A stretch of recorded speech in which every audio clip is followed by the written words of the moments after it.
The excitement was palpable as my friends and I loaded up the car for our camping trip. We had been planning this for months, a guy's weekend deep in the wilderness, far from the commotion of daily life. As we drove, the city streets gave way to winding country roads.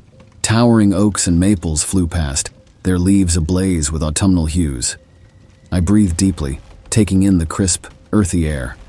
Already, I could feel the stresses of work and responsibility melting away. We turned onto a dusty gravel road that wound deeper into the forest. The trees grew denser, sunlight barely penetrating the thick canopy overhead. I stared out the window, marveling at the raw, primal beauty all around us. This far from civilization, it felt like we were explorers in an undiscovered country. After several bone-jarring miles, we arrived at our destination, a secluded clearing beside a murmuring creek. We eagerly unpacked, setting up tents and gathering firewood. As dusk fell, we got a fire blazing and threw on some hot dogs. Famished from the drive, we devoured them hungrily. Full and satisfied, we settled in around the flickering firelight. One by one, the stars emerged in the darkening sky. We swapped stories late into the night, laughing raucously at funny memories and bawdy jokes. I hadn't felt this content in ages. As the fire died down to glowing embers, we heard it, a distant, unearthly scream that turned my blood to ice. It was like nothing I'd ever heard, more animal than human, echoing through the still forest. We froze, scarcely daring to breathe, straining our ears against the darkness.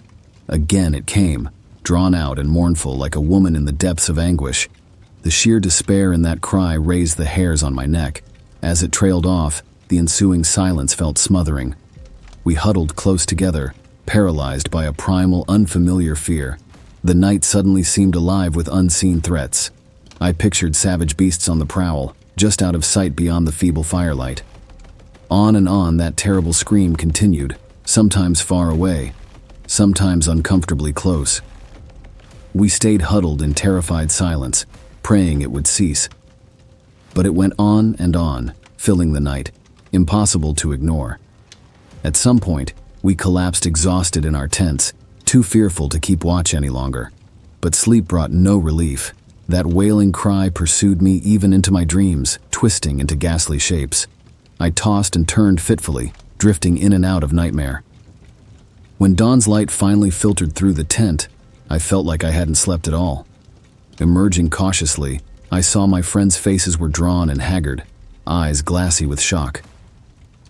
As we packed up in hushed silence, I noticed a crude symbol scratched into the dirt nearby. It appeared to be a kind of animal pictogram, with shapes that vaguely resembled antlers and claws. The meaning was unclear, but its mere presence left me deeply unsettled. Just looking at it made my skin crawl. We left the campsite behind with immense relief, anxious to return to civilization. But the memory of that awful scream lingered, poisoning our victory. Back home, sleep continued to evade me. I found myself jumping at small noises, hearing phantom echoes of that cry. In the following days, I scoured the web looking for clues, anything to make sense of what we heard. I learned of Native American legends, warning of strange forest creatures, and dismissal screams. Most were frustratingly vague, speaking of forces beyond human understanding. I contacted a paranormal investigator, hoping for insights, but he only confirmed my worst fears, that there are phenomena in this world beyond our comprehension. The forest, he warned, holds many secrets, including things that should remain untouched. My body has returned home, but part of me remains trapped in those woods, caught in the grip of that horrific scream. I continue going through the motions of daily life, but the experience has left me irrevocably shaken. The world no longer feels wholly safe or sane. My friends and I seldom speak of that night around the campfire, but I know we are bound forever by the shared trauma, a brush with the unfathomable that has left deep scars on our psyches. Though we may try to forget, the darkness will always be with us, lurking just out of sight, waiting to unleash its unearthly cry once more. The sun was just beginning to set as we pulled up to the abandoned campground, casting an orange glow over the deserted dirt lots and dilapidated cabins.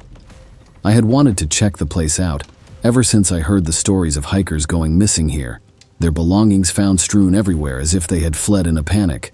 My friend Mark didn't believe the tall tales, but he humored me anyway, never one to pass up an adventure.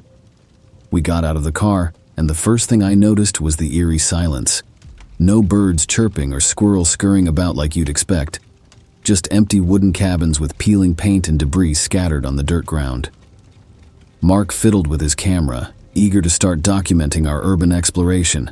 I hesitated, suddenly unsure about venturing into the grounds, but Mark forged ahead confidently, snapping photos of the desolate camp store and overturned picnic tables.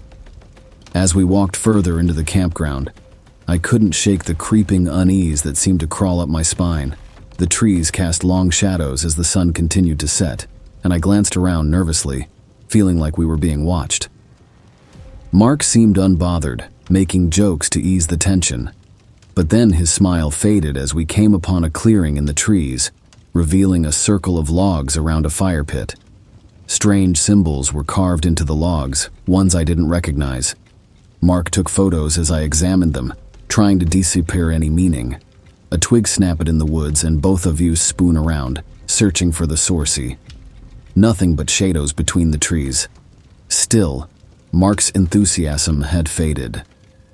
"Maybe we should head back. It'll be dark soon," he suggested, eyes anxiously scanning the tree line.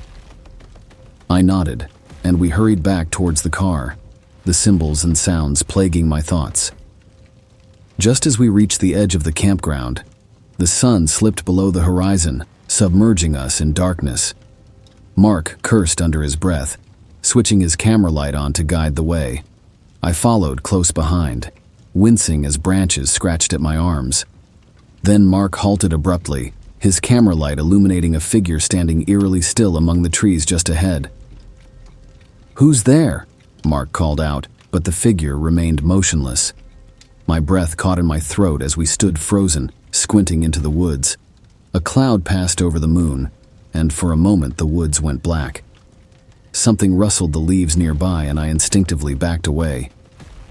"We need to go now," I said in a harsh whisper, every nerve on high alert. Mark didn't argue, turning and fleeing towards the car. I raced after him, not daring to look back, expecting to hear footsteps pursuing us at any moment. We crashed through the underbrush in blind panic until the dirt parking lot came into view, illuminated by the moon. We dove into the car, slamming the doors shut and locking them.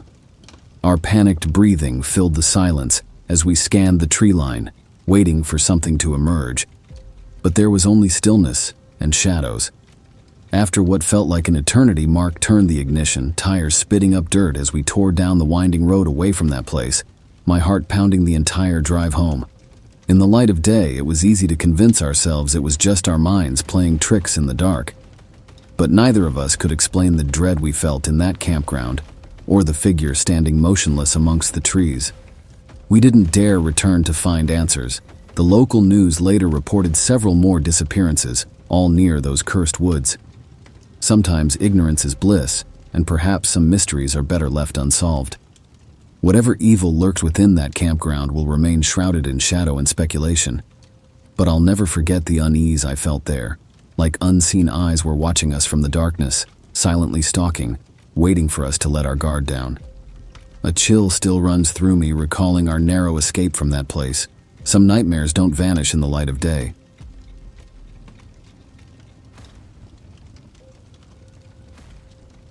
The crisp morning air bites at my cheeks as I hike along the solitary trail. Autumn leaves crunch under my boots with each step, the sound echoing through the silent forest. Up ahead, the path disappears into a thick copse of trees, their bare branches tangled together to form an impenetrable wall of wood and shadow. I pause, consulting my map. This should be the way to the remote campsite I've chosen for my solo camping trip, though there are no trail markers to guide me. Taking a deep breath, I push on into the thicket. The further I get from the main trail, the darker and more enclosed the forest becomes. It feels as though the very trees are leaning in, watching me, waiting to see what I'll do. I shake off the unsettling thought and focus on putting one foot in front of the other. After what seems like hours, I finally emerge into a small, sun-dappled clearing, the campsite. I drop my heavy backpack to the ground with relief and take stock of my surroundings. It's perfect. A small creek babbles cheerfully nearby, and there's already a ring of stones set up for a campfire. This spot is remote enough for solitude, but close enough to the main trail that I don't feel isolated. As the sun begins to set, I gather kindling and get a small but hearty fire going. The dancing flames cast flickering shadows across the dark trees encircling me. Once my freeze-dried meal is steaming, I settle in to eat. Out here, away from the chaos and stress of everyday life, I feel at peace. But that peace is short-lived. Later that night, I'm jolted awake by an eerie shriek splitting the silence. Adrenaline floods my veins as I fumble for my flashlight. I shine it wildly around the camp but see nothing besides shadows. After a few minutes, my pounding heart begins to slow. Just a fox or some other forest creature, I tell myself. But sleep eludes me for the rest of the night. At the first light of dawn, I breathe a sigh of relief.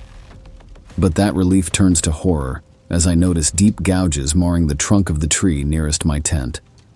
My blood turns to ice as I take in the height of the marks and the width between them. Whatever left them had 5 long claws and had to have been at least 7 feet tall. I stumble back from the tree, glancing around warily. The surrounding woods suddenly seem darker, concealing untold dangers. But I don't have time to ponder because I notice something else disturbing. My survival knife is missing from my pack. I always strap it to the outside for easy access. Who or what could have taken it in the night without me noticing? My mind races. I'm defenseless, and something is out here with me. Something huge and clawed that sees me as prey. I hastily begin breaking down my campsite with shaking hands, keeping the gushi tree within sight. Every snapping twig and rustling leaf puts me on high alert. As soon as I've shoved everything haphazardly into my pack, I bolt down the trail leading out of the campsite. Safety is miles away, and I have no weapons to defend myself if that thing comes after me. I run as fast as my trembling legs can carry me, the heavy pack slamming into my back with each frantic step. When I finally break through the tree line back onto the main trail, I collapse in a heap, sobbing with relief. But the feeling of being watched, of being hunted, stays with me long after I've fled the forest. I know deep down that I escaped something sinister out there in the remote wilderness. Something that wouldn't hesitate to make me its next victim if I ever dared to return.